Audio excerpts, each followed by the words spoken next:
Good afternoon, everybody. How y'all doing? We've spent a lot of time now talking about the stuff that did happen during the draft last week. So now that it's done, and now that we've all had some time to process what happened, let's revisit something that didn't happen that some people thought might happen. One of the biggest potential stories for the Seahawks going into this draft was what would happen with DK Metcalf. What would the Seahawks choose to do with probably their best remaining player?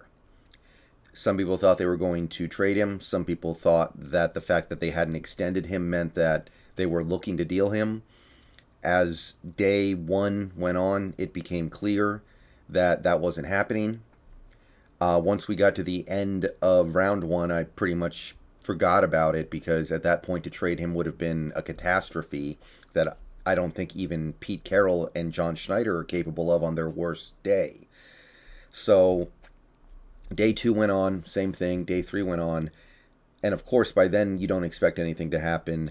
And coming out of the draft, what we've heard about this situation is that the Metcalf extension is a matter of time. You have this report from around the NFL saying that Metcalf is optimistic that it's going to come in a matter of time.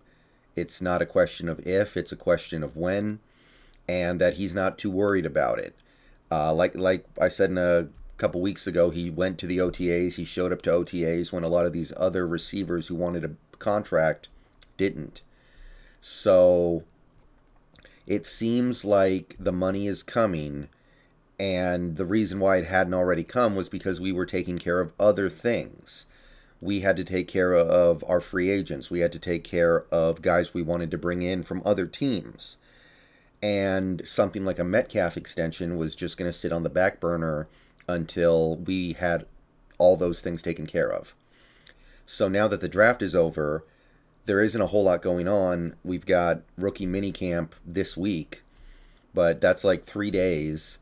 And after that, you've got like the schedule release. Not a whole lot else going on. So now is probably the time.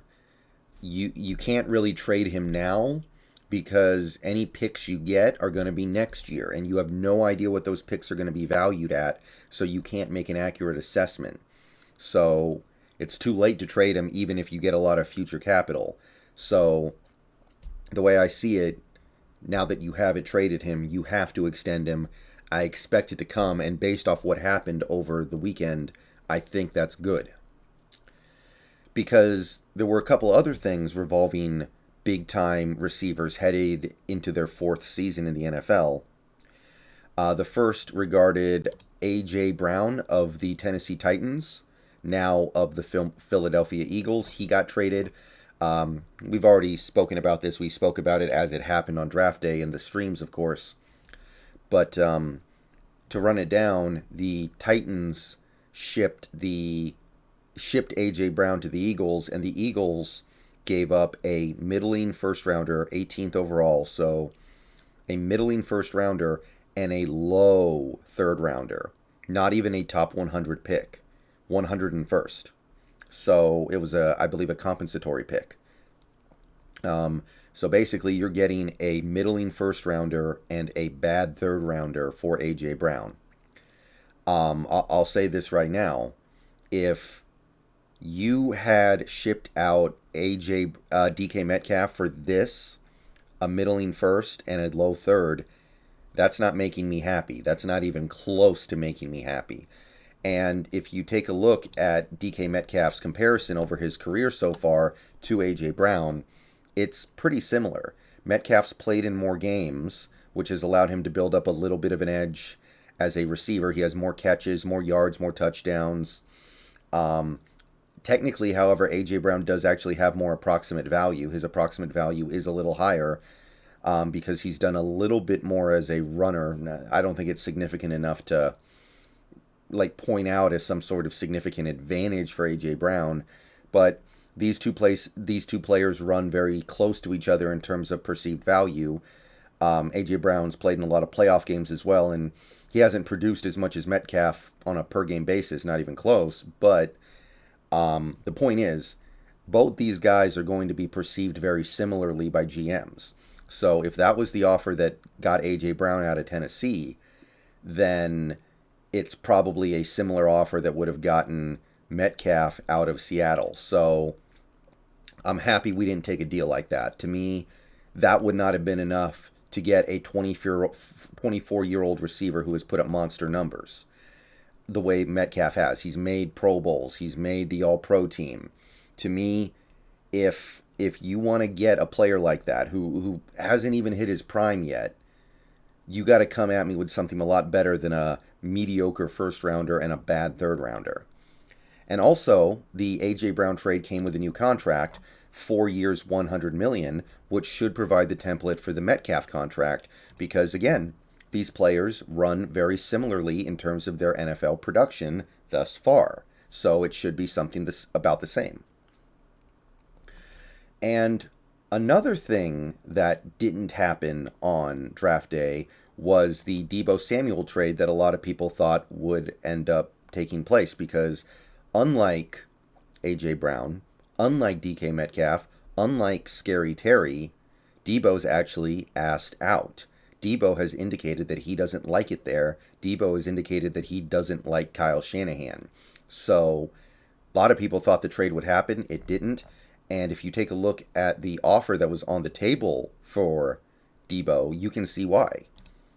The New York Jets' best offer for Deebo was number 10 overall, a 5th round pick, and the Niners would also have to throw in their 2nd round pick.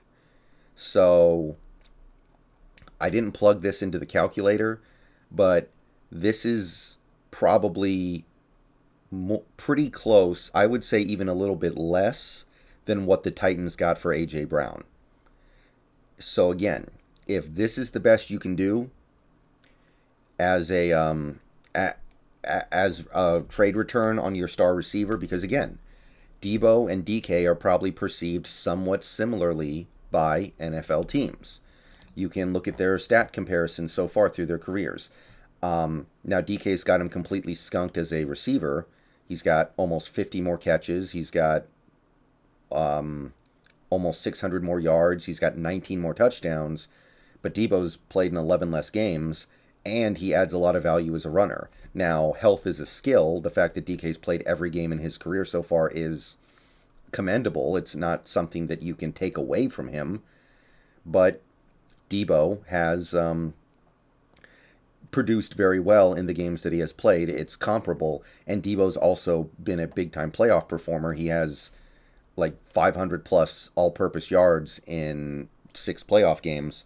So the value should be very similar again.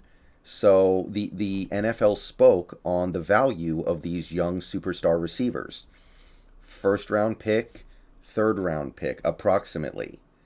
You can obviously jigger that around a little bit, but there's no reason to believe that Metcalf would have been worth much more than Deebo or AJ. So because of that, because it's clear that the monster value, the monster trade haul was not there for DK, I'm happy that we didn't make that trade. We didn't force it the way Tennessee felt like they had to because of money. We don't have that problem. We don't have a Ryan Tannehill due $40 million a year for the immediate future. We don't have that problem anymore, so we can afford to keep a player like a Metcalf and extend him. And I expect and am ready for a contract similar to what A.J. Brown got. 4 years, $25 million a year is going to look pretty standard a year from now when you start to see receivers like probably Deebo Samuel and Terry McLaurin and some of the guys who came out in 2020 get contracts that are even bigger. This is how this works. The cap is going up at an extremely fast rate. I've spoken about this before, but it is generally expected that the cap is going to jump by an unprecedented amount next year because of the NFL, DirecTV package being sold to Amazon. The Sunday ticket being sold to Amazon. That's expected to add a massive amount of money to the cap. So very quickly here, you're going to start to see the top receivers command $35 million a year because right now it's set at 30 million. Guys like Devontae and Tyreek pulled that down. So to get a guy like a DK Metcalf for 25 million a year, it sounds a little icky right now. Like $25 million a year sounds like a lot for a receiver, but bottom line is that it won't seem nearly as bad in a year. It kind of reminds me of when we gave Wilson his first extension. It seemed like a lot of money. And then, not too long after Wilson's extension, Brock Osweiler got a monster contract from the Texans that wasn't that much less, and it was like, oh, okay, suddenly this Wilson contract seems cool. That's probably going to happen.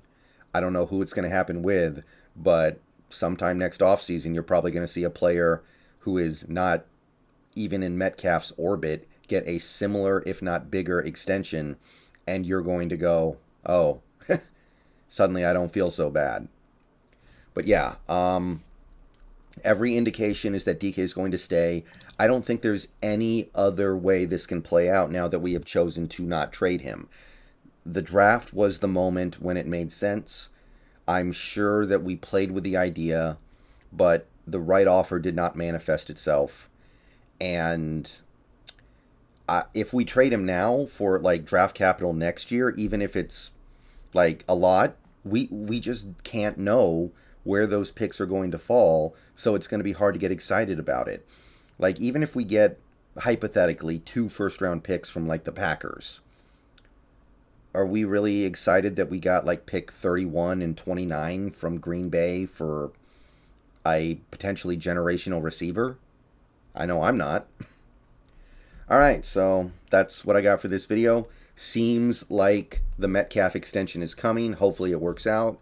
But as of right now, where I sit, I think this was the right thing to do for all the reasons I laid out in this video. See you guys later. Go Hawks.